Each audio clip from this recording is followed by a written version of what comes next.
Welcome to the Springfield Township Board of Trustees meeting. It is August 9th, 2016, about 5:30 p.m. Sounds like we have somebody in the outer hallway there anxious for this meeting to get started. Mr. Burning, may we please have the roll call? Yes, Mr. Burning, Present. Ms. McFarland, Present. Mr. Honolaw, Present. all the trustees are present. I would ask everyone to please stand and join me in the Pledge of Allegiance. I pledge allegiance to the flag of the United States of America and to the republic for which it stands, one nation, under God, indivisible, with liberty and justice for all.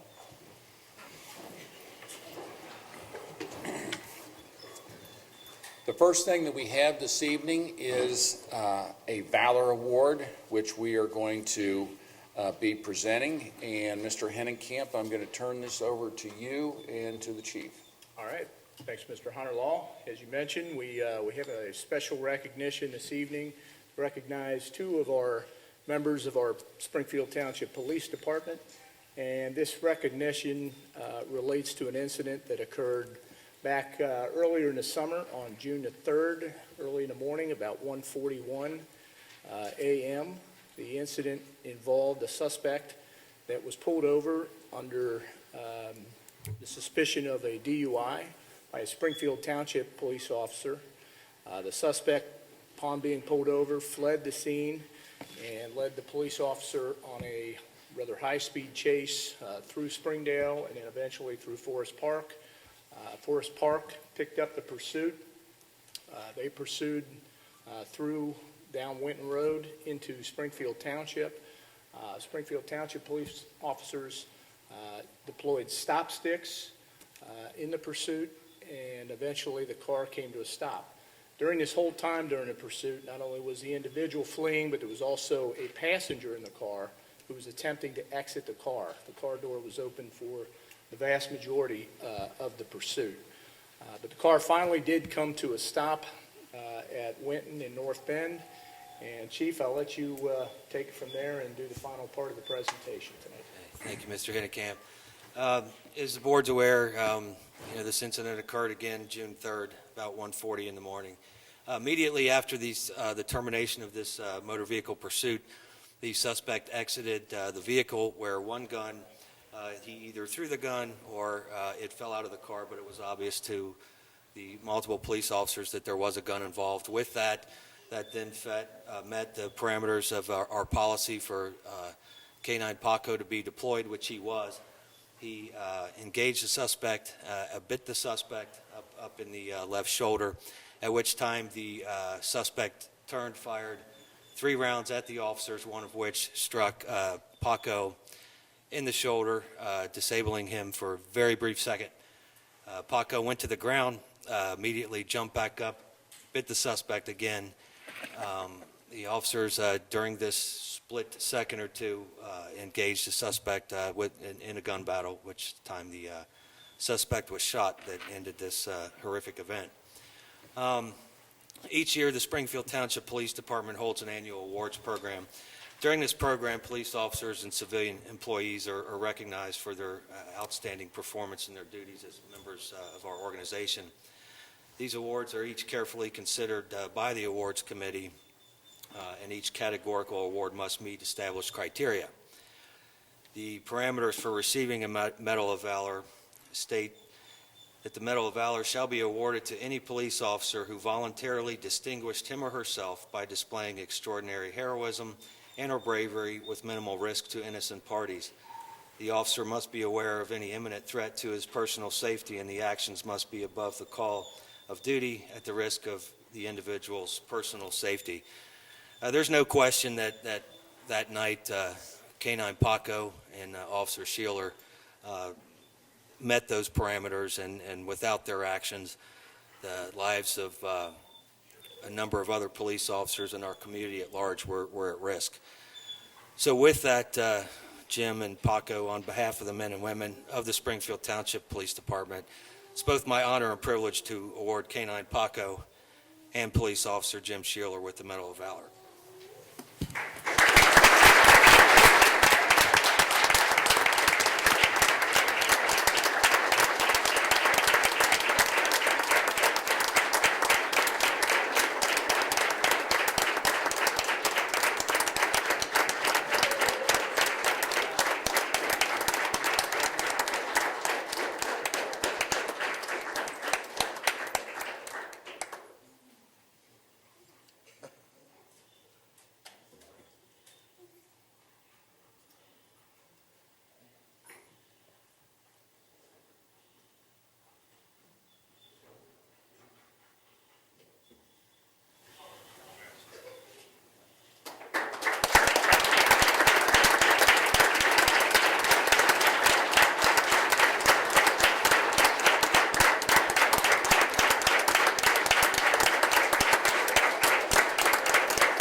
Thank you, Chief. You know, I would just like to say in this country, I think so many times we take so many things for granted, but it's because of the actions and the hard work of all the people we have here tonight that, you know, we're able to keep law and order and, you know, which is just the foundation for society. You know, we're seeing so many countries around the world where it's broken down and countries are in turmoil, and we appreciate everything you guys do.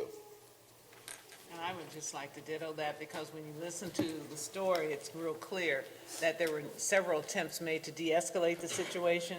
And to me, that really tells how great our police force are working together with other communities. And one of the things that I've heard from the other communities that helped is, by the way, they're not credentialed either, but they were amazed at the teamwork and the camaraderie and how our police department handled the entire situation. So, you know, they were protecting the community, protecting each other, and protecting the rest of us as well. And Paco is just fabulous. I mean, when you look at that dog, he's beautiful, and he's just wonderful. So I just, you know, we value our police department and the neighbors too. I want to thank all the community folks who have sent letters and sent food to the police department, and sent their praises and prayers as well. Thank you, Gwen. Tonight's a special night because we have two recognitions here on the agenda.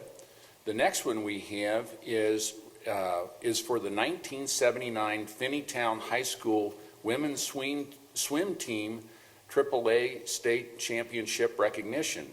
And Kim, I'm going to turn this one over to you. Thank you. Thank you. Tonight, Fred Wittenbaum and Finneytown's new superintendent, Terry No, will be accepting a recognition certificate on behalf of the 1979 Finneytown Women's Swim Team. Mr. Wittenbaum brought to the board's attention a special story that was recently written in the Cincinnati Enquirer entitled Glory Days. Within this feature, the Enquirer celebrates key moments and teams throughout Cincinnati sports history. The March feature highlighted the talent, unusual hurdles, great odds, and major accomplishments of the 1979 women's swim team. The story shares that in 1979, new rules added by the Ohio Athletic Association allowed Finneytown swimmers to compete as a team in the state championships for the first time. Previously, to the new rulings, the swimmers could only compete individually because they were unable to practice together as a team. Traditionally, Finneytown swimmers trained individually. But following all of the rules created one major obstacle for Finneytown, who had a member who was competing with the U.S. squad. That could have been considered a rule violation in competing with another team outside of their high school team. A class action suit with the Hamilton County Police Court raised a permanent injunction allowing the swimmers to compete without restriction in events related to Olympic development. Through perseverance, the Finneytown team of 6 faced an Upper Arlington team of over 40 swimmers and captured the state title by a comfortable margin of 49 points. A national record was set in the 200 medley relay, and individual state records were set in the 200 freestyle and the 200 individual medley. The article goes on to share that the state championship didn't generate much fanfare, as the high school prom was the very next day. Upon later account, it was also noticed that the traditional state champs banner was not hung in the school. Mr. Wittenbaum has made it his quest to see that these ladies receive their recognition that they deserve, even 37 years later, with a celebration on Saturday, September the 17th. Also, we have to just note that this is perfect timing as it goes along with the U.S. Olympic medals and the celebrations that are happening in the country now. Thank you, Kim. And we have Terry. Terry is here. What? And Fred, on behalf of the swim team, we're going to come down front. This is actually on behalf of Fred, because he's spearheaded all of this.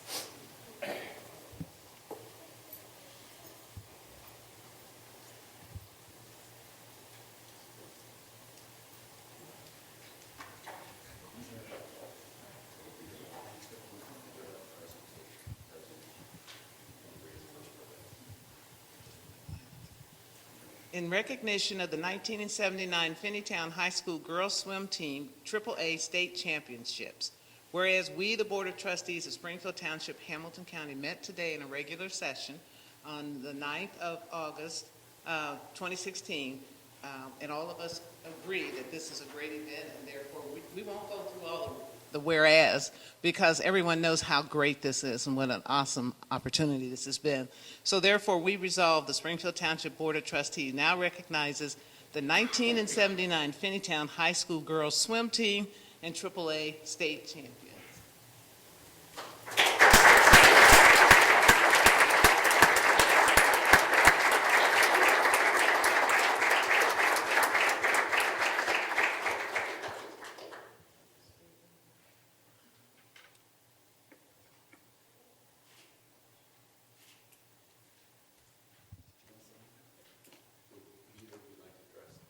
I'm coming into this kind of late. I'm the new superintendent at Finneytown. I'm loving Finneytown. Thank you all very much. And it's really thrilling that a community would reach out to people who didn't get recognized 30-some years ago. And these people are coming back, flying from all over the country because of this man right here. And we are purchasing a banner to hang in our gym, along with all the other banners that have recognized people through the years. So it's a pretty proud moment. It's actually very interesting because this was the first Ohio High School state-sponsored team swim championship. So it's unique in that respect. It's also big state, not divided by division. So this is right in line with the state soccer championships that the team won back in the mid-'70s, again, over the entire state. The girls, I still refer to them as girls. The girls are still, they're all over the place, and they're all coming back on September 17th. We have a whole host of surprises for them. There are a number of actual Olympians that will be attending on the 17th from the swim world, the dive world, from this country and others.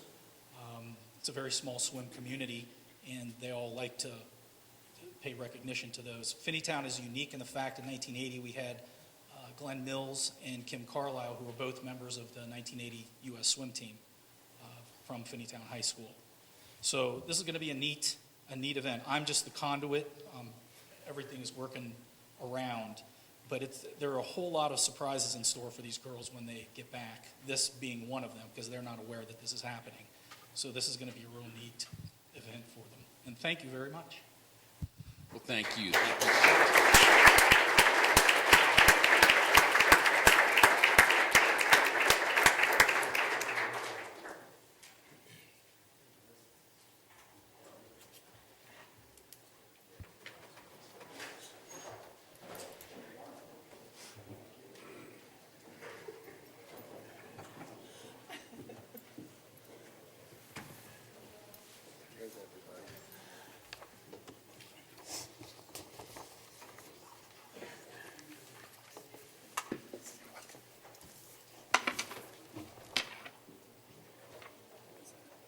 All right, next, moving on with our agenda this evening, we have approval of minutes from our regular session on July 12, 2016, a regular work session on July 26, 2016, a public hearing on July 6, 2016, and a bid opening on July 29, 2016. Do we have a motion to approve the minutes? So moved. Seconded? All those in favor? Aye. Aye. Motion carries. Next, Mr. Burning, our fiscal officer, do we have a financial report? Yes, we do. If I can find it. Here it is. For the month ending 7/31/2016, the township expenditures were $1,543,341.31, and receipts were $1,090,740.62. The ending cash balance of $18,006,319.31 includes obligations for expenditures, payroll, regular operating costs, ongoing and capital improvement projects, and investments. I request a motion to approve the receipts, warrants, payroll expenditures, updated and current revenue and reports for the period ending July 31st, 2016. Do I have that motion? So moved. Seconded. All those in favor? Aye. And I just want everyone to know that all financial reports are available for viewing at the administration offices during regular business hours and also on our website. Thank you. Mr. Harlow? Thank you, Mr. Burning. Next, moving on to departmental action and discussion items. Mr. Hennekamp, do you have a report? I do, Mr. Hunterlaw. Just a couple of action items. One is we do have a liquor permit request from Walgreens Company, doing business as Walgreens 11269. It is located at 8210 Winton Road. And Chief, I don't believe there's any objections to the issuance of this new permit. So Do we have a motion for the fiscal officer to send the typical correspondence to the Ohio Department of Liquor Control? So moved. Seconded. All those in favor? Aye. Motion carries. The only other action item I have is actually, we do have a resolution. It's Resolution 70, so it'll be just coming up here shortly in the meeting, but little heads up on that one is the board's aware we are required, I believe it's every 5 years by law, to advertise that the township is soliciting bids for proposals for our depository from financial institutions. We put an RFP out, and on July the 26th was the deadline. We actually received 2 proposals. One was from Northside Bank, and the other was from West Banco.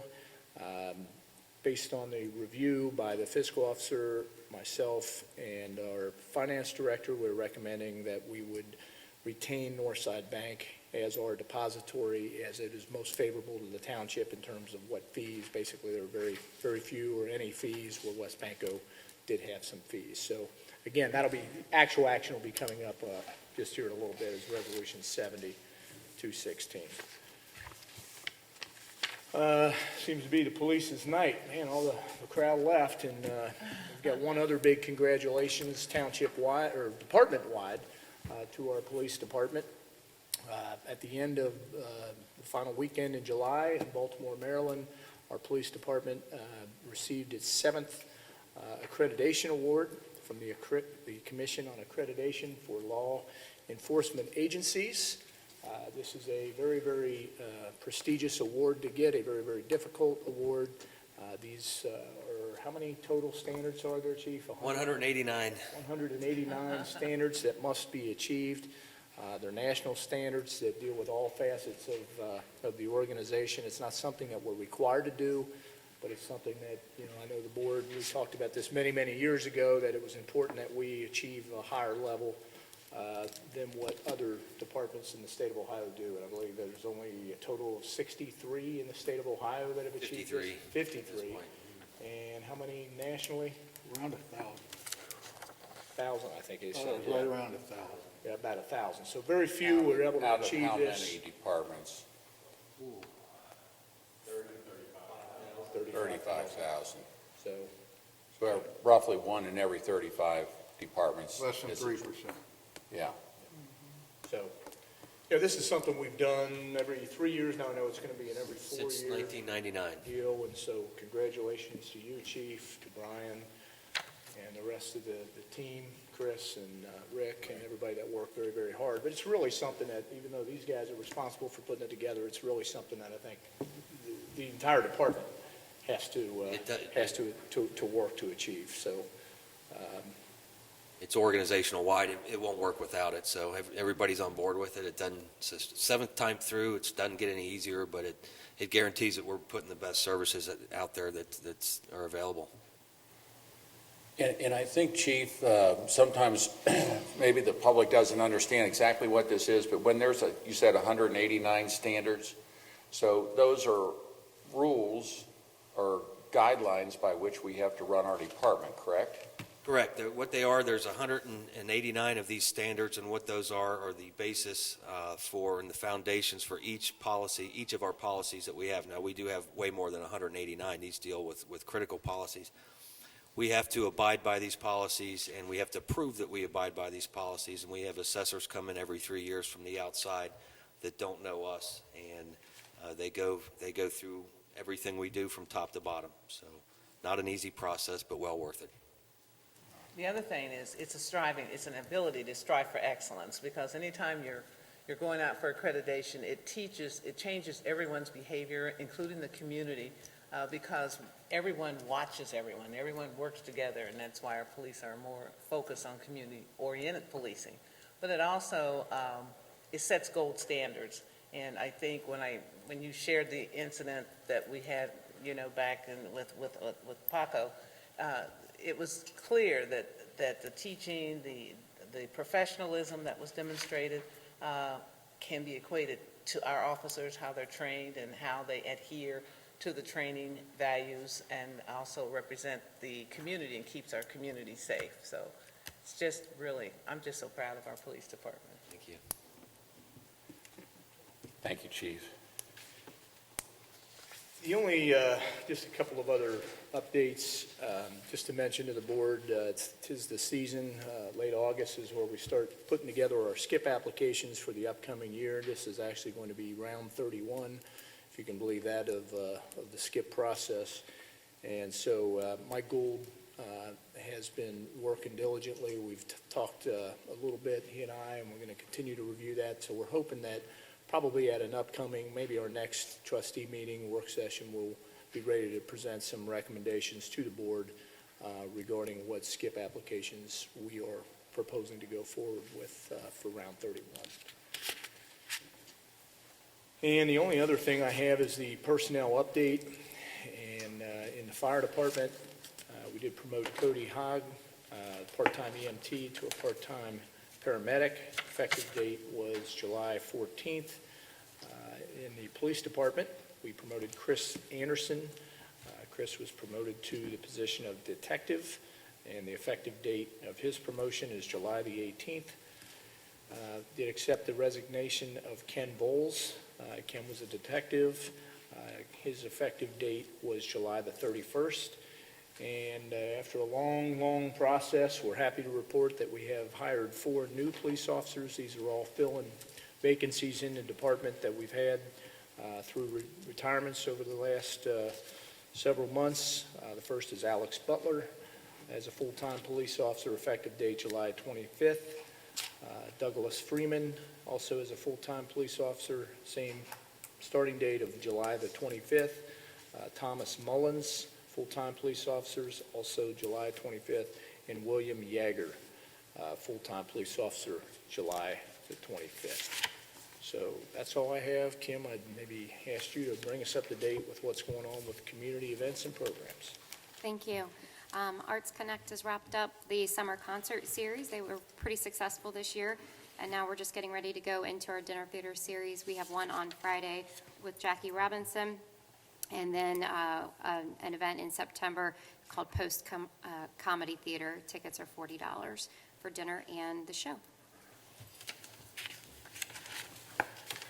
Thank you, Kim. Joe, I know the board has copies of the departmental activity reports. Unless there's any questions, that's all I have. Thank you, Mr. Henkamp. Next, we'll move on to resolutions this evening. The first resolution that we have is Resolution Number 70, 2016, designating financial institution as public depository, that being Northside Bank and Trust. Do we have a motion? So moved. Seconded. Mr. Bernie? Aye. Ms. McFarland? Aye. Mr. Honolaw? Aye. Resolution carries. Next, we have Resolution Number 71, 2016, which is a supplemental appropriations within the General Fund, Police District Fund, Fire District Fund, Road District Fund, Federal Law Enforcement Forfeitures Fund, Task Force Fund, and the Task Force Grant Fund, and appropriation adjustment within the Public Improvement Tax Increment Equivalent Fund. Do we have a motion? So moved. Seconded. Mr. Bernie? Aye. Ms. McFarland? Aye. Mr. Honolaw? Aye. Resolution carries. Next, we have Resolution Number 72, 2016, authorizing sale by internet auction of unneeded, obsolete, or unfit for use property in the police department. Do we have a motion? So moved. Seconded. Mr. Burning? Aye. Ms. McFarland? Aye. Mr. Honorlaw? Aye. Resolution carries. Next, we have Resolution Number 73, 2016, authorizing sale by internet auction of unneeded, obsolete, or unfit for use property in the fire department. So moved. Seconded. Mr. Burning? Aye. Ms. McFarland? Aye. Mr. Honorlaw? Aye. Resolution carries. Next, we have Resolution Number 74, 2016, resolution to amend Resolution Number 62, 2016, declaring a dangerous property condition at 1264 Murat Court. Do we have a motion? So moved. Seconded. Mr. Burning? Aye. Ms. McFarland? Aye. Mr. Honorlaw? Aye. Resolution carries. And just for anyone that's here that was not here for our prior, we had a public hearing before this meeting. This was a property in the township which burnt down back in May. Its chief has inspected it. It constitutes a dangerous property condition, and we are taking action here tonight to have the property demolished, what's left of it. Next, we have Resolution Number 75, 2016, declaring nuisances pursuant to Ohio Revised Code Section 505.87 at various listed properties within Springfield Township and authorizing statutory actions necessary to abate the nuisances. Do we have a motion? So moved. Seconded. Mr. Burning? Aye. Ms. McFarland? Aye. Mr. Honorlaw? Aye. Resolution carries. Next, we have Resolution Number 76, 2016, declaring motor vehicles located on public or private property in Springfield Township, Hamilton County, Ohio, to be junk motor vehicles pursuant to Revised Code Section 505.173 and ordering the removal of such vehicles pursuant to Resolution Number 80, 2012, and Revised Code Section 505.871. Do we have a motion? So moved. Seconded. Mr. Burning? Aye. Ms. McFarland? Aye. Mr. Honorlaw? Aye. Resolution carries. Next, we have old business. Do we have any old business before the board this evening? Do we? I just, we have a letter here from the Park District Chief thanking Chief Leininger for providing a safe level of safety for an activity that occurred there in July. And I remember we had to kind of respond in a short period of time to meet the needs of that event. Can you kind of go into detail a little bit more about that? Well, the event was formerly held at the Old Coney Island, and the venue was switched this year to Winton Woods. And it was a special event for kids between the age of approximately 5 to 12. Young kids looking for things to do for the summer. A lot of it were camp-related type activities. And I don't know the exact date, but approximately 4,000 kids were shipped to Winton Woods, kind of on short notice. And we were concerned with their safety, obviously, with that many kids and kind of minimal supervision.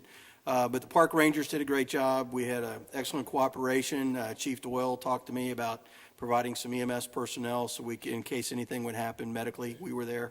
And we did. We provided several paramedics. We switched them out throughout the day. Had a great time with the kids. They were a lot of fun. Fortunately, we didn't have any major incidences, even though the temperature reached 100 degrees that day. It was extremely hot, but it made the water activities more enjoyable, I think, for the kids. They enjoyed the lake, and they had a lot of things for the kids. So it was a great event. Fortunately, nothing major happened. That was a combination of, I think, a little luck and good planning. But it was a good event, and I think they're planning on having it again next year. So Great example. good cooperation with our neighbors to the north at Winton Woods, and it was nice to be recognized by Chief Doyle. We appreciate it. 3,000 kids. Unbelievable. Yeah. Say Great 3 or 4? partnership. Well, it was approximately 4,000 kids. Yeah, there were a lot, and they kept arriving all day long. So at one time, it seemed like there were probably more than that. But But it was a good event. It was well organized, and they had a lot of things for the kids, and it was a good day. Thank you. Again, another way we partnership with our neighbors. Thank you. Any other new business? I don't have any, Joe. The only thing I was going to say is I have been representing the Hamilton County Township Association and Springfield Township on the Hamilton County Land Bank. The Hamilton County Land Bank is administered by the Greater Cincinnati Port Authority, is working on removing blight throughout Hamilton County.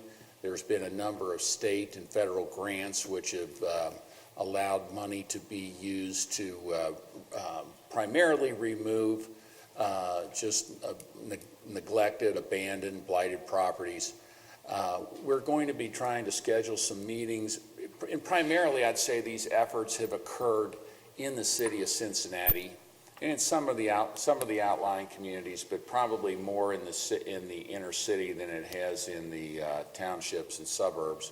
But we are going to be planning some meetings with some of the administration of the land bank to see if there are ways that they can possibly help us with some of the challenges that we have here in the township. And, stay tuned. We'll be back, when we have more definite things to report. But that's a project we're going to be working on. I have one thing Yes. as well, new business. In our last meeting, I think it was last month, we had a proclamation or resolution regarding the National Community Health Center Week.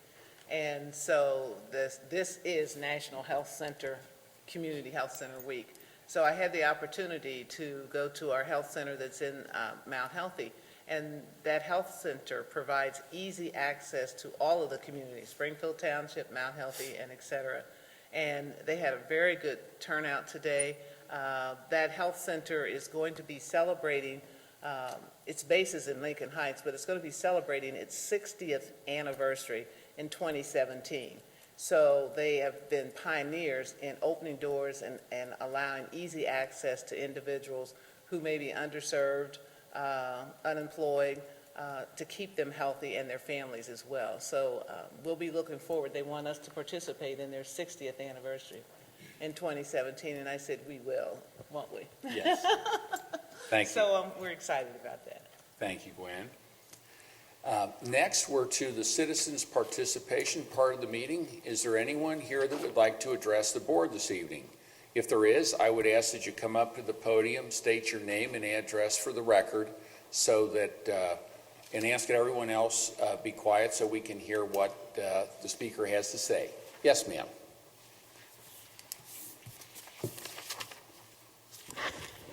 My name is Anna Fields. I live in 1962 Fallbrook Lane.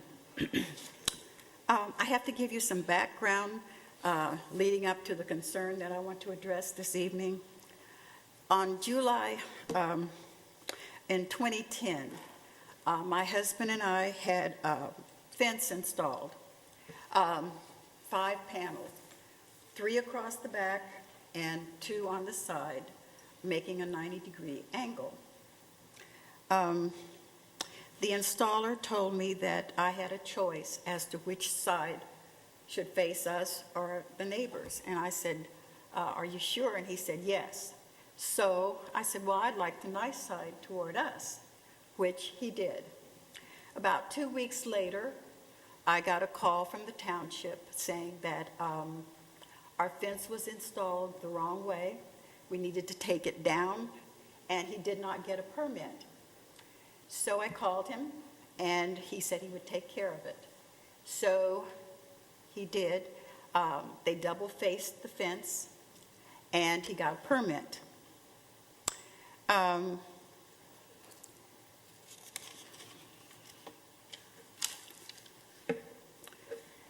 Now, we had new neighbors who moved in behind us, and a very nice lady, and she had a large dog, German Shepherd, Rottweiler mix, beautiful dog, nice temperament.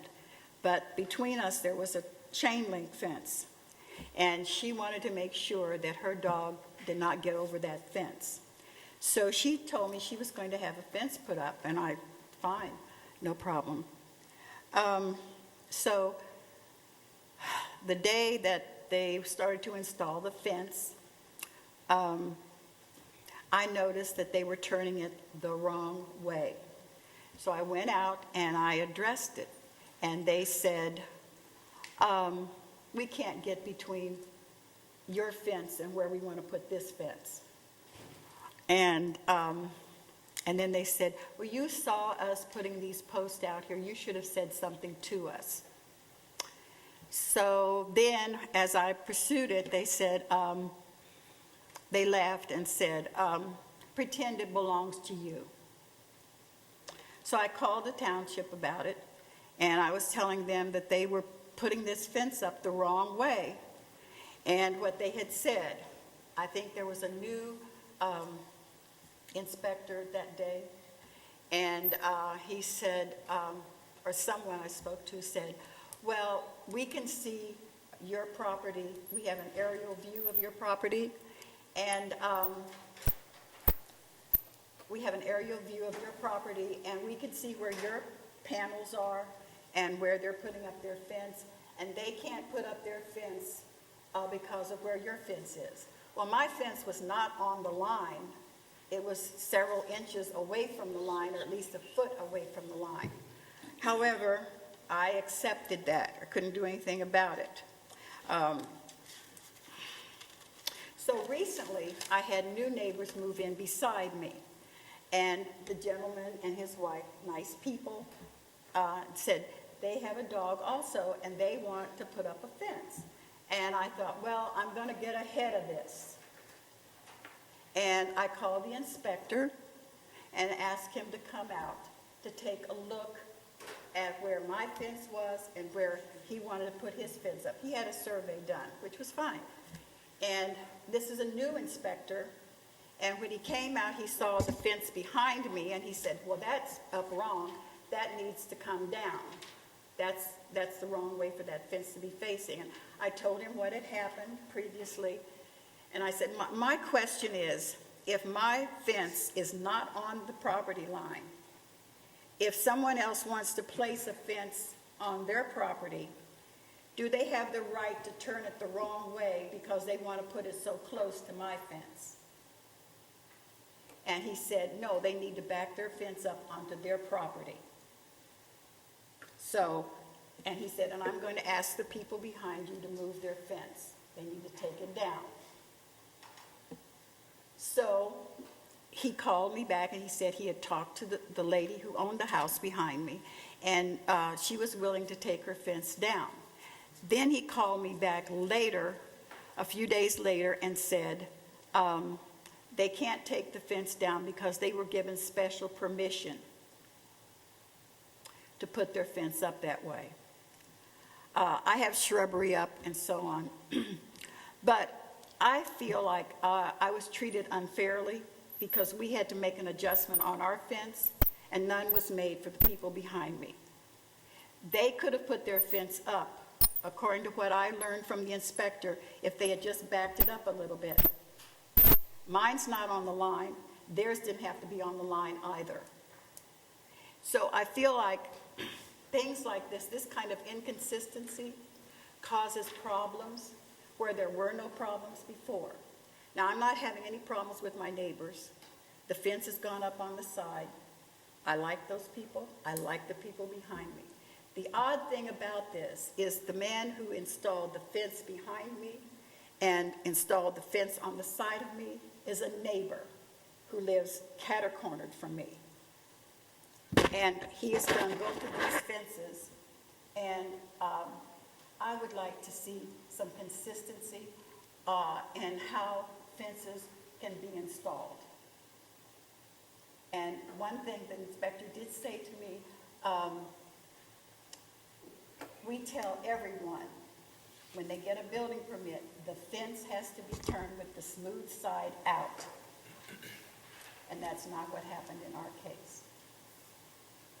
Well, Chris, is this a zoning issue or a building department issue? It's a zoning issue, and I spoke to Ms. Fields about this. It's been about a year ago now, I think, this issue came up. And at the time, as she indicated in her presentation, what I thought came to a mutual understanding between Mrs. Fields and her neighbor to the rear, in that, unfortunately, in the manner in which Ms. Fields constructed her fence, the neighbor behind her, in all practicality, would have a very difficult time to comply with the zoning code and still enjoy the rights that they have in terms of putting the fence as close to the property line as they're allowed to. They would have a very difficult time having the side facing out and being able to do that work where her fence already is existing. The space in between the two fences would make it very difficult to do that.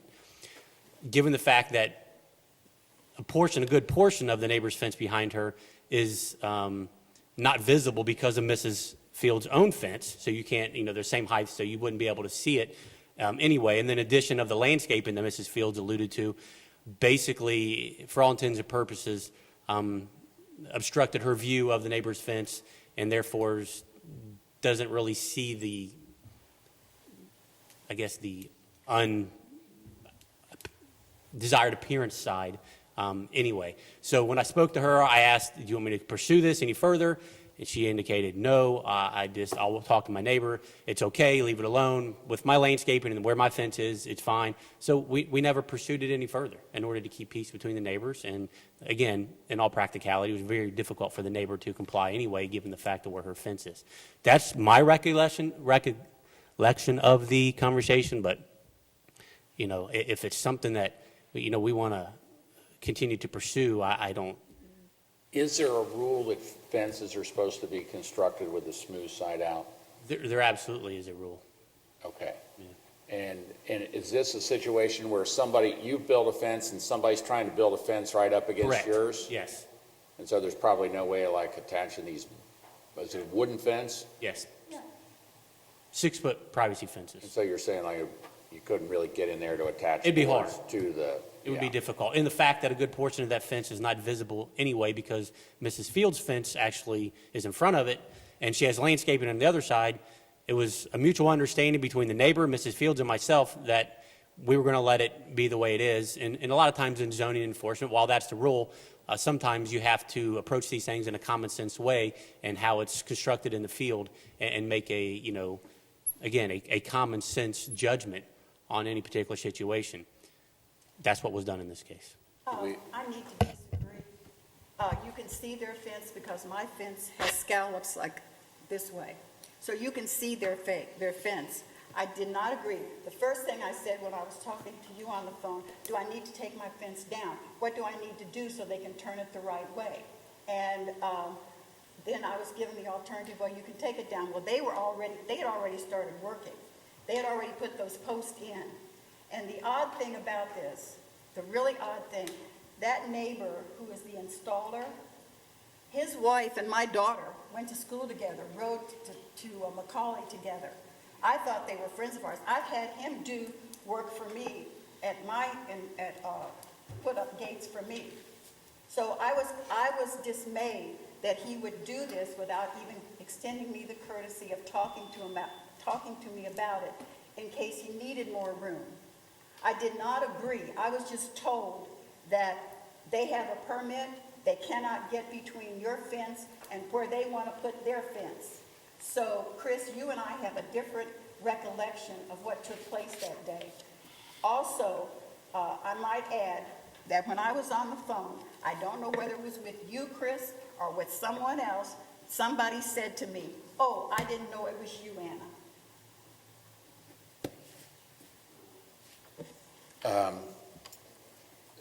So, Ms. Fields, what exactly are you asking us to do? If we had to comply with straightening up making our fence correct, I feel like since the inspector, he was adamant about the fact that their fence is not properly installed. And he was pursuing that.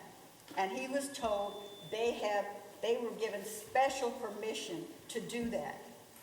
I don't know who gave them the special permission, but if this is the property line and my fence is here, and you want to put your fence right there, why can't you move your fence back just like I moved my fence back so you can get in there and put the smooth side out? So what you're saying is you want them to change their fence? Yes, and Okay. the reason I wanted. That's what I that thought. is I just wanted to because get- She said, she told the inspector, the lady who owns the property, she told him that she was willing to have it taken down and corrected. Okay, well, I don't think we give special exceptions to anybody. The rules are the rules. They should be. And they are. And as Mrs. Fields indicated, we must have a different recollection of that conversation. But it was my understanding that after she spoke with the neighbor, she wanted to sort of let it water over the dam, so to speak. If the request is to have them move their fence, I think one of two things can happen. Either as a township zoning department, we can go back after them and open a case relative to a zoning violation on that property. When we issue zoning permits, we do indicate that the fence has to be faced out. If they didn't do that in compliance, then they're in violation of the zoning permit they were issued. Or two, she can take it to the Board of Zoning Appeals as an appeal of a zoning inspector's decision and let the Board of Zoning Appeals determine whether or not the fence has to be reversed. That's what I was going to suggest. This really isn't any jurisdiction of the Board of Trustees. You adopted township zoning, you've got a Board of Zoning Appeals. If there's somebody that has aggrieved, there's a procedure in Ohio law that's why you have a Board of Zoning Appeals. This really falls under the jurisdiction of the Board of Zoning Appeals. That's kind of why I was asking, what did you want? This is, so what we're saying here, Ms. Fields, is we have a zoning resolution, that covers our township. There's rules that we have to, everyone live by. And if there are problems with that, special exceptions, things that need to be addressed, they would come in front of the Springfield Township Board of Zoning Appeals, the BZA. And that would be, I think, incumbent on the neighbor to bring. Actually, it Or would be incumbent either on Mrs. party. Fields to bring because she's the aggrieved party. Okay, all right. When's the next zoning appeals? They meet the third Tuesday of every month, but I have to have 30 days prior in order to present a case to them. So what you could do is file a complaint, and it would go before that board, who could actually, they would have the authority to vote on that. But it's not something that the Board of Trustees, the three of us, can Here's what I would suggest, is that some point, probably beginning of next week, because give me some time to look into the situation, speak to the inspector who is out at her property, and let me reconvene and meet with Mrs. Fields first part of next week and discuss next steps and figure out a resolution to her complaint. That sounds workable to me. That sound fair? Yes, but what I want to emphasize is the fact that there should be consistency. That's what I'm saying. Right. So I should not have to come here to the trustees to talk about this, because I already talked to the proper authorities, and I've been given different information at different times. So that's why I'm here tonight, to talk to you guys about it. I Well, pursued it along the channels I was supposed to follow. Well, and we do want our rules, enforced consistently, and that's what's been the policy of this board, throughout the township. And I think all our inspectors and other, our other departments try and do that in every circumstance that they can. I don't know what the history was on some of this, but why don't we look into it with Chris, and we'll see if you would be willing to meet with him. We'll see if we can't work this thing out to everyone's satisfaction. I appreciate the inspector who came out. He was very cordial, and he seemed to be well-informed about what needed to take place. So I have no problem with him. I have no problem with my neighbors. But I do feel that this should have been handled differently. You don't think there should be special permission? No. Well, I just want to address that one, because that sounds so bad. Yeah. I mean, what Chris said is often what happens, because you have all these rules, right? And the rule is to benefit the neighbor behind on this one. It is to benefit you. So sometimes you could enforce every single rule, and you could be in everyone's backyard, and you could be causing neighbors to hate one another left and right. Generally, if it's something that doesn't harm the person, as in you can't see it, as Chris said. Now, you're saying you can. I'm not disputing the facts. But in a circumstance where Chris or a zoning inspector comes out and there's two fences together, yes, it's turned the wrong way, it's going to be very difficult to fix it. The neighbor behind, who that rule is supposed to benefit, if they say, I'm not really concerned, we would generally let that go. Because to make a neighbor move their fence and remove their fence can create far more damage than leaving it the way it is if the neighbor doesn't mind. I We're saying you understand what mind. you're saying, but if I had not called the same day that was going on, it could have been rectified then. It could have been rectified And I don't know what then. happened with that, but I'm just Yeah, saying. I do. It's not that the rules aren't being enforced, it's just, that's how you do this in zoning, is you don't want to create a neighborhood warfare over something that, in our mind, wasn't bothering people. Obviously, the rules have to be enforced, and that's the way it goes, but there is a special exception, it's called a variance. They can go in front of the Board of Zoning Appeals and get a variance, but that apparently didn't happen here. One other thing I need to say, I have lived in this house for 40 years, and right now, there is a tan fence going across the back, my fence on the corner, and a big white fence going this way.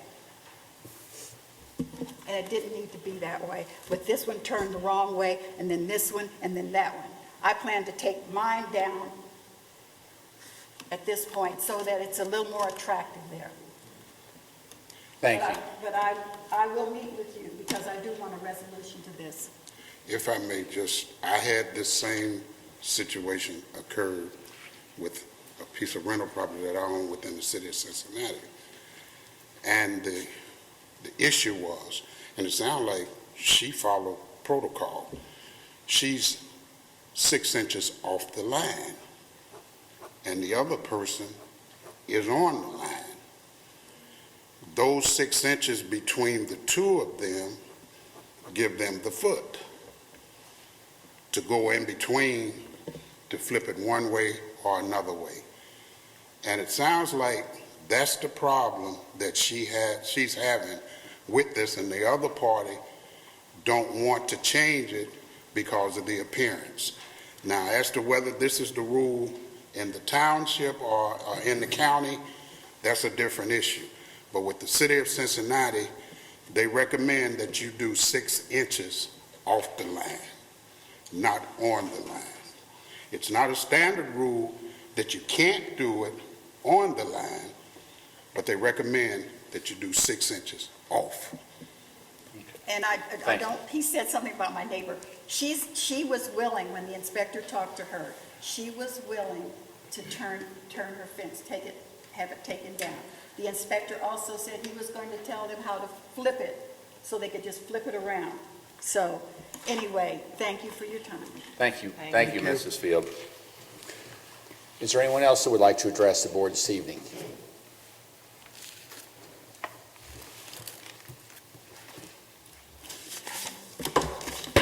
How you guys doing?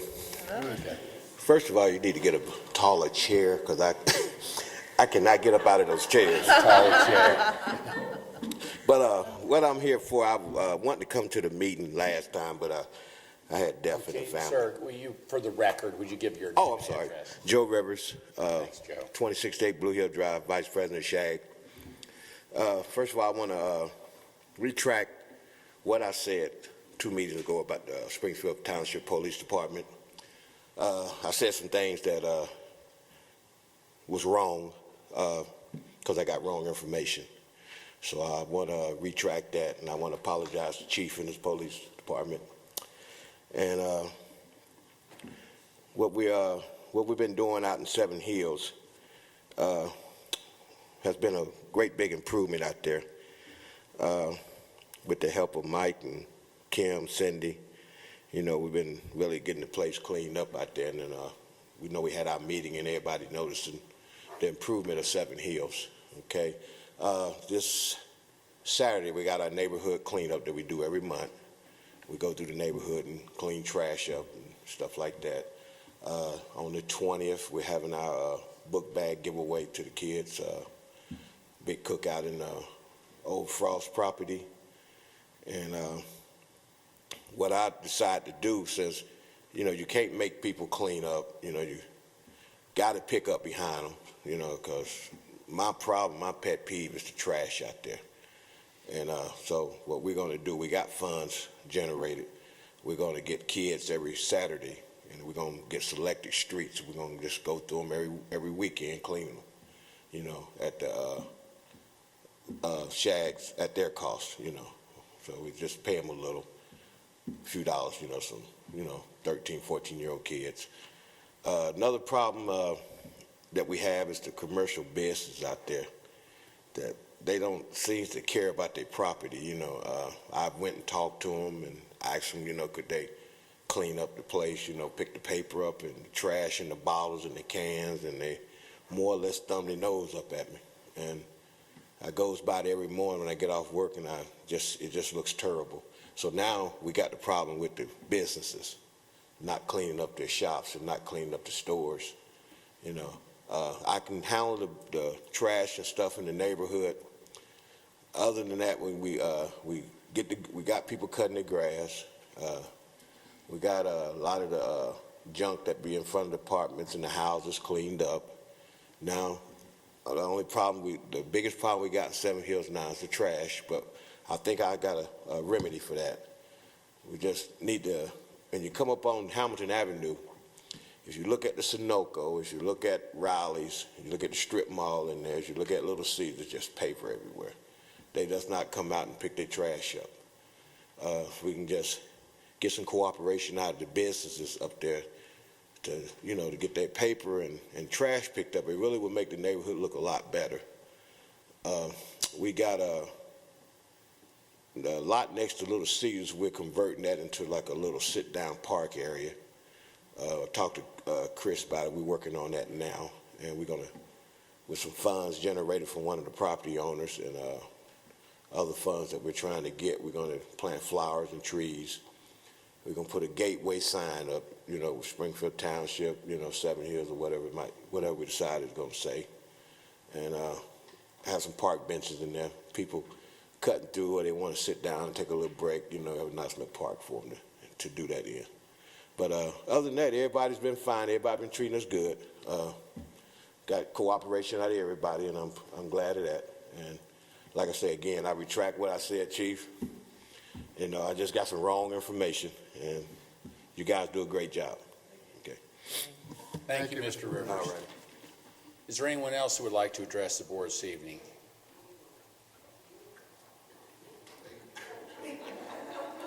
Stalemate. Good afternoon, everyone. I have one issue that, Can you give me your name and address? yes, Angelo Brace. Got it? That's capital A, capital B, Bryce? Did you say Bryce. Bryce? Okay. And B-R-I-C, Right, where you live? Meredith. You got a street name and number? 1481, Thank you. Just for the record, we got to. 328-9785 if you want to. I don't need that. Thank you. Okay. All right, here's my concern, and I issued a petition, or gave you guys a petition last month, and I've gotten a response from the chief, and I am totally satisfied with his response.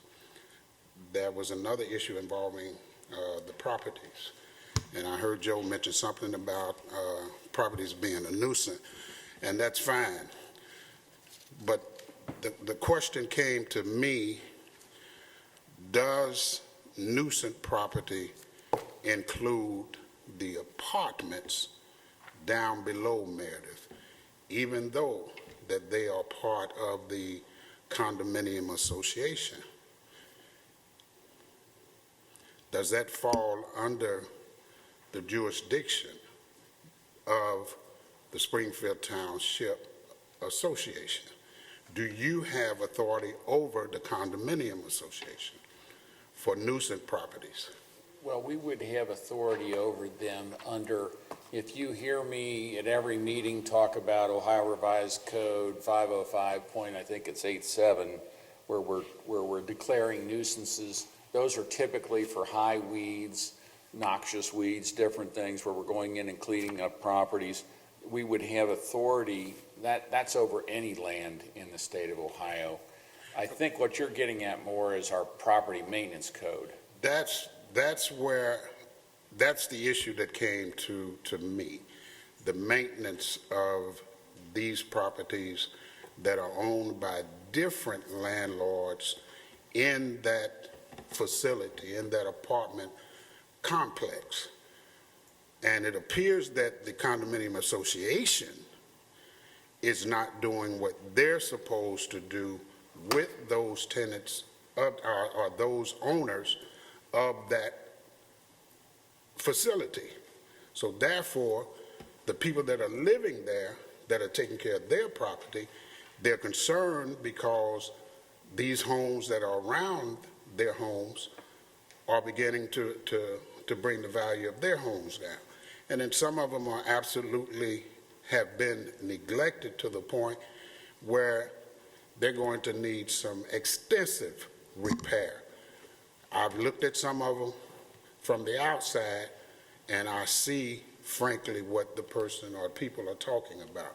Well, if I'm familiar with those condos, I've appraised a number of them. The association is in charge of the exterior of the properties. The owner is in charge of the interior. So the problems would be with the association for the exterior. They're in charge of the siding, the roof, the landscaping. The owner's in charge of the interior. Inside. Okay. So if there's problems with the exterior, that would be the homeowners association that would be responsible for that. And they collect monthly dues to maintain the exterior. Now, whether they have the dues or somebody's doing something funny with them, I don't know. But that's the way that project works, because I've done a lot of appraisals of condos in there. Well, I guess my question to you guys would be then, what authority would you have to enforce the association to do what they're supposed to do? We would not have authority under the homeowner association That's the wrong answer, bylaws, Joe. the condiment, what's that? That's the wrong answer. I know, but I'm just saying, that would be a civil matter among the owners of that condominium association. If some of the owners there said, our association is not following by what the bylaws are of the condominium, Okay. then that would be a civil matter that they would have to take up in court. I mean, the only other issue would be, we have a property maintenance code which covers some things, but it doesn't cover everything. And Chris, I believe that is applicable not only, it's applicable to all residential structures, or am I incorrect? It's applicable to any structure, whether it's residential or not. Okay. So But they don't cover general, it depends on what the issue is. I It can't say with does. any certainty. I'd have to have a specific type of violation in order to determine whether or not it falls under the property maintenance code or not. I can tell you that if there is a particular violation on one or multiple different condominium, it would fall under against the overall property owner. If that's the HOA, then that's the HOA. I'd have to look more into it. I can't say with any certainty here. But it does, the property maintenance code does apply to any and all structures, whether they be commercial, residential, condominium or not. Well, this is not an issue I want to just put out there on the floor and leave. If this is something that I can, at some point in time, sit down with Mr. Gilbert and we hash through this matter and come up with a solution, I would like to do so. if you can give, if you would give Mr. Gilbert the specific information on what properties and, where we're, what exactly you're talking about, then we can look into it further and determine what's the best course of action. All right, I'd appreciate that. I'll speak with him and we'll arrange some kind of meeting and come together on this. Thank you, Mr. Bryce. Thank you. Thank you. Is there anyone else who would like to address the board? Yes, ma'am. Good evening. Thank you for the opportunity to speak. I'm Carrie Reisner, and I live at 856 Denier Place. And I'm here to speak about the proposed water development. And I've spoken to you before, but I did want to share with you that I've lived here for 4 years, so I'm a newcomer to the township. And A few years in, I'd heard about the Warder property and people saying wonderful things, and I tried 3 different times to get back there, through my neighborhood, I couldn't do it, through another neighborhood, and I finally got back there. Meanwhile, the neighbors are talking about the proposed development and about some high-end boutiques and, some of the attributes of the development that, you all have talked about. And I have to say, I thought, sounds like a good idea to me. Our retail could use a shot. We need a little help. And then I got back to Warder, and once I stepped back there, I realized that this is not your usual green space. And then talking with the neighbors, the quality, I'm sure you have heard back there, we've got foxes, blue herons. That property, I don't live next to the property, I live close to it, maybe over a quarter mile, somewhere between a quarter mile and a half a mile away. And it creates a country living in the city, which is really a unique situation. So, and at that point, I just said, this is a very special green space that is a huge asset, could be a huge asset to the community at large if it were opened up and allowed the community at large to use it. And, there are established health and psychological benefits to green spaces. That's why New York City has a huge green space in the middle of it, and all cities do. So I think that you have an asset that you could use in a different way that would last a whole lot longer than a development.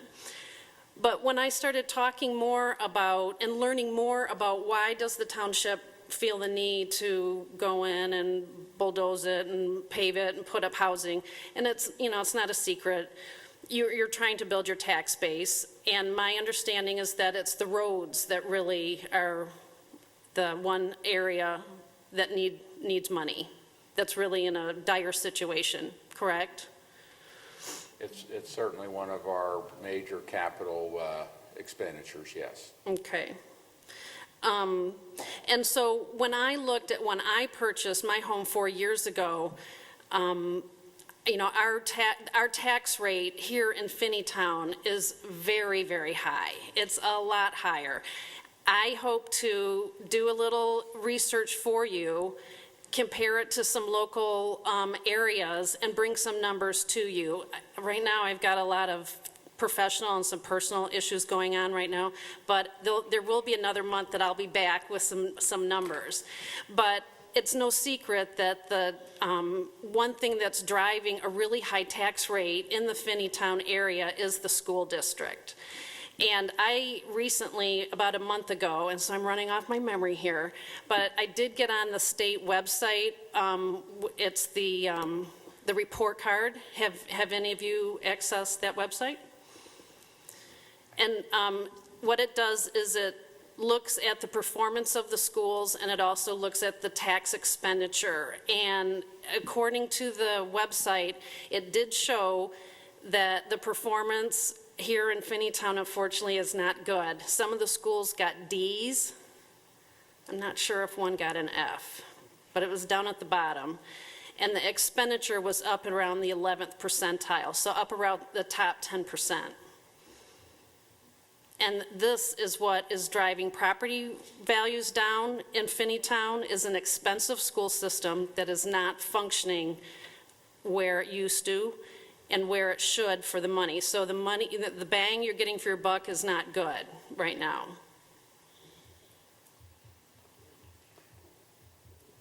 So, as a person that lives within a half-mile Warder, I feel that you're coming up with a solution to a really important problem, our roads. That problem does need to be fixed. I applaud you for your work and coming up with solutions, but I feel that you're not solving the right problem. I know as trustees, you don't have jurisdiction over the school system, but you sure can talk to each other, you can go to their meetings, and we can help solve the problem. There's a problem over there. So, again, you know what my feelings are in Warder. I feel it's an asset that it would be tragic to get rid of. I believe it's an asset that the township can use in a much more productive way over a longer period of time, and I believe that you have a problem that you need to solve somewhere else. Thank you so much. Carrie, thank you very much. Okay. Appreciate your comments.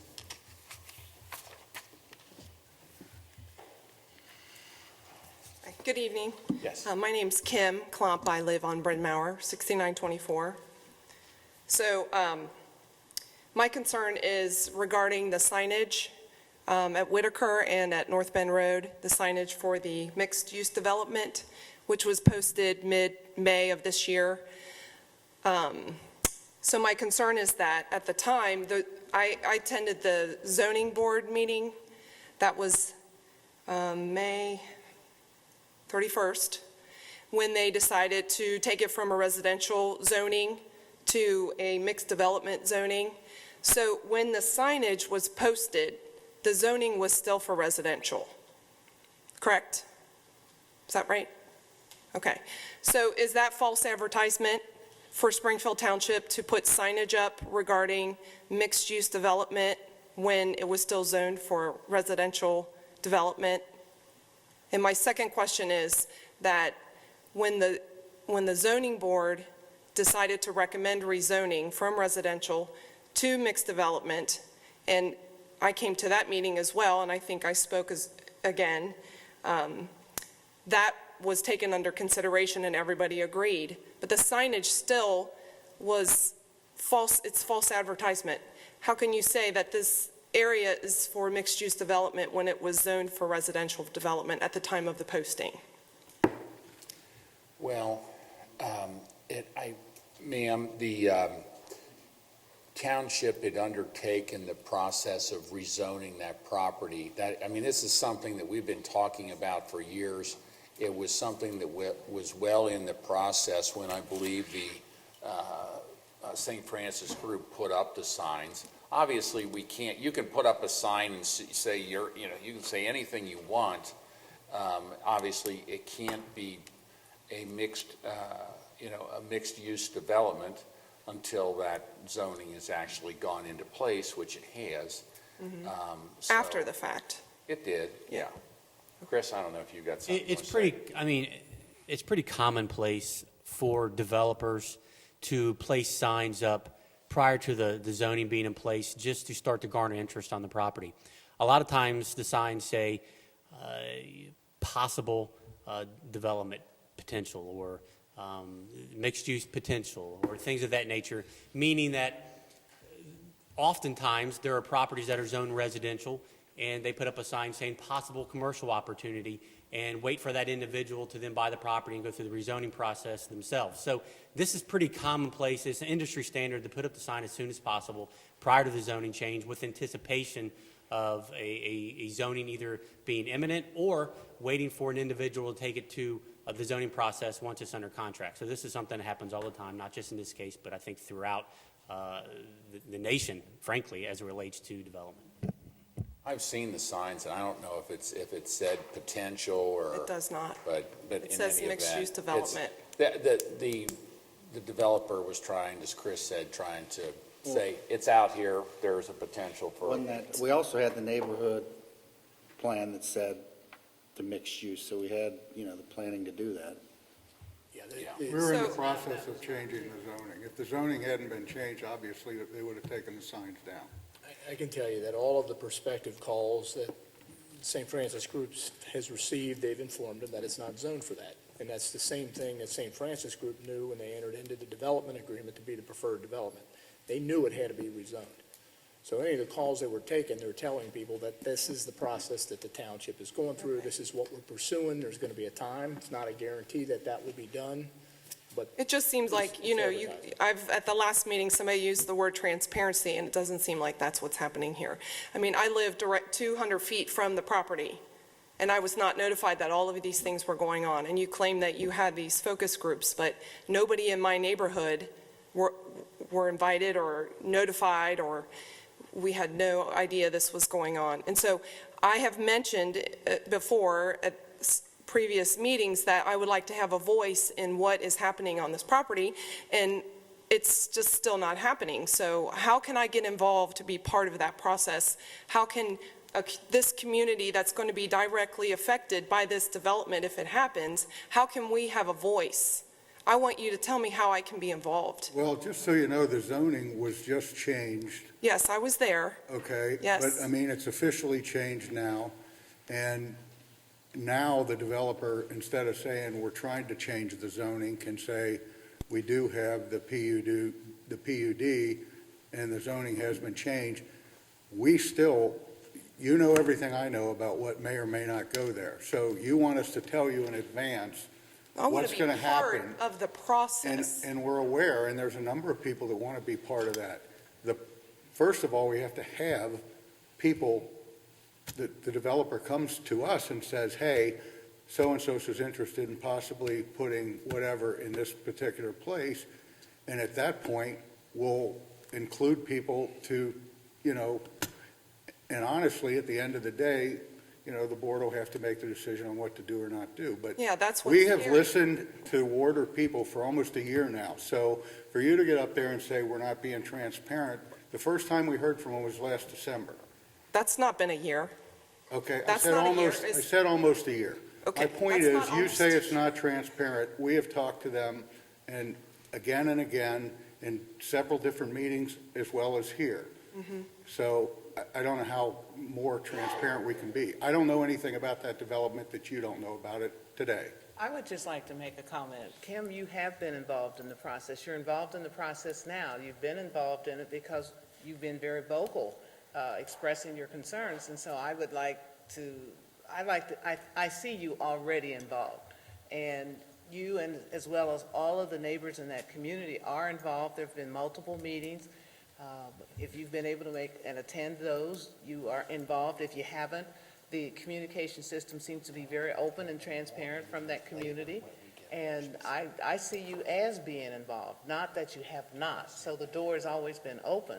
One of the things we've said to all of our neighbors throughout the whole township, including Finneytown, anything, any step, any process that's going to occur, the community is involved and is made aware of that. And there's been multiple meetings, and we will continue to keep you involved. But you're involved. I don't perceive you as not being involved. Well, it's just, Can I join you? Yeah. I have read the contract, and it states that there's, I believe it's weekly meetings between St. Francis Group and the township. Can you share any information of where they are in the process? At this point, there really isn't anything to share. The next step in the process, now that the rezoning has taken place, is for them to talk about doing a more detailed plan. What was approved in the rezoning was a preliminary development plan, and because that you're talking about a 50-acre plus 60, almost 64-acre site, that preliminary development plan is rather conceptual, as everybody sees. So the next step would be for them to begin developing an actual more detailed plan.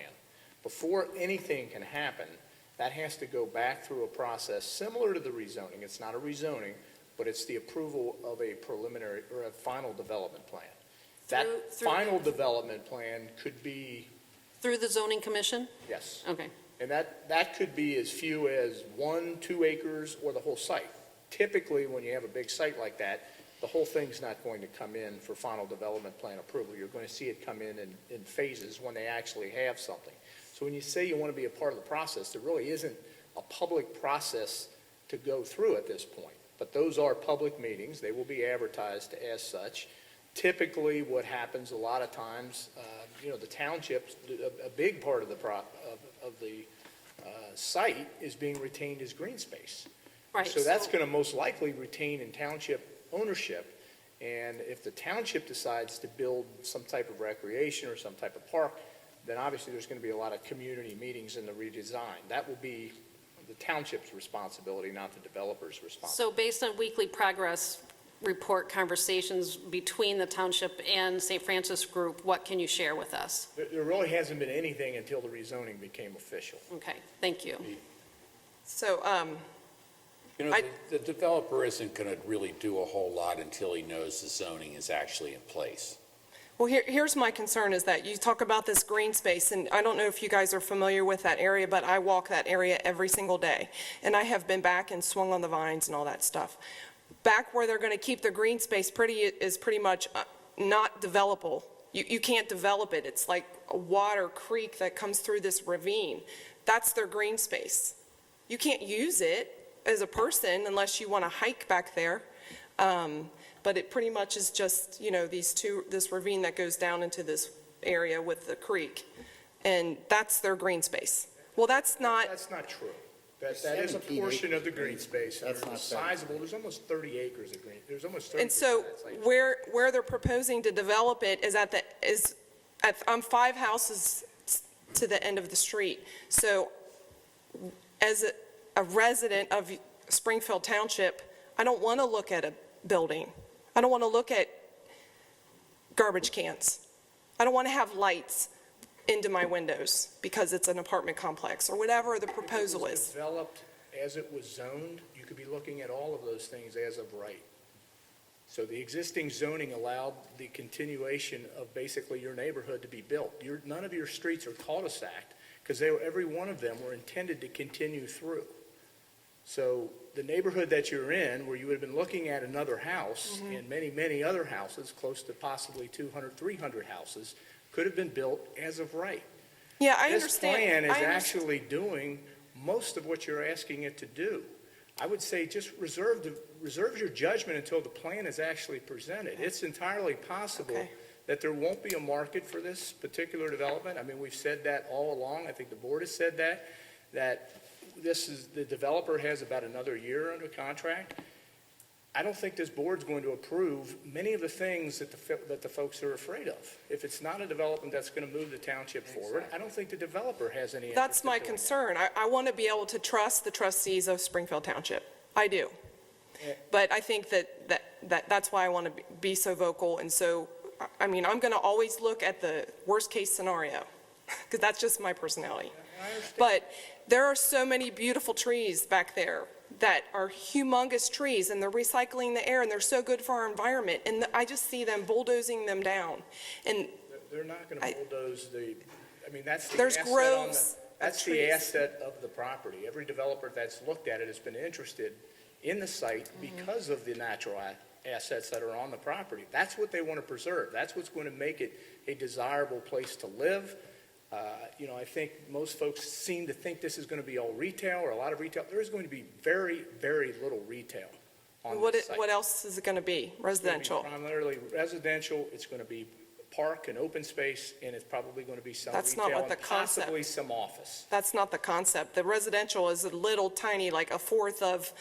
The mixed use allows that could be all residential. That's what mixed use is. It's just that when you talk about mixed use, it could be an apartment or it could be some type of residential building or complex with retail, a coffee shop downstairs. That's what the mixed use is referring to. So all of that, where you see just residential, is saying that's where you're not going to see any type of retail. So that's going to be, I'd love to sit down and really, I think it's better to do this kind of thing on a one-on-one. I've met with the neighborhood association, I don't know how many times, to try to do these things. For my neighborhood? Well, with the group in Denier Place, what they've used is organized several meetings. I think Chris and I have sat through probably 4 or 5 different meetings with them. And Well, I'm I'd going be to actually happy be to- to Denier Place on Sunday. I was invited to their city. So we've met with them over and over, and be happy to do that with you. Just so you know, Kim, we really, I know you guys want answers because it has been going on for a long time. We don't have them right now. If we had them, we would tell them to you. Well, the And we would fear let is you that give input.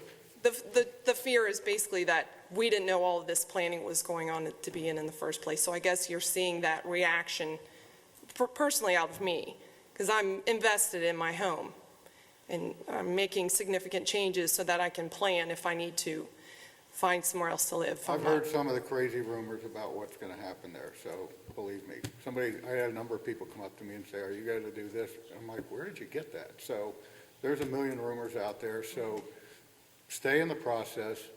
We'll get to a point where we'll have something to talk to you guys about, the whole Keep Order Wild group, and we'll share with you what we're what we're talking about as we go along. Okay. Kim, I'd just like to say, when you talk about rumors, I think it's critical that you tell on the rumors.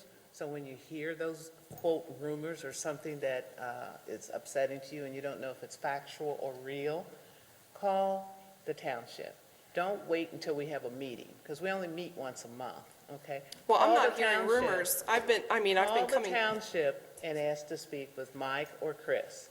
And and they will be more than happy to sit down with you and answer all of your questions. I think that's the best route to take.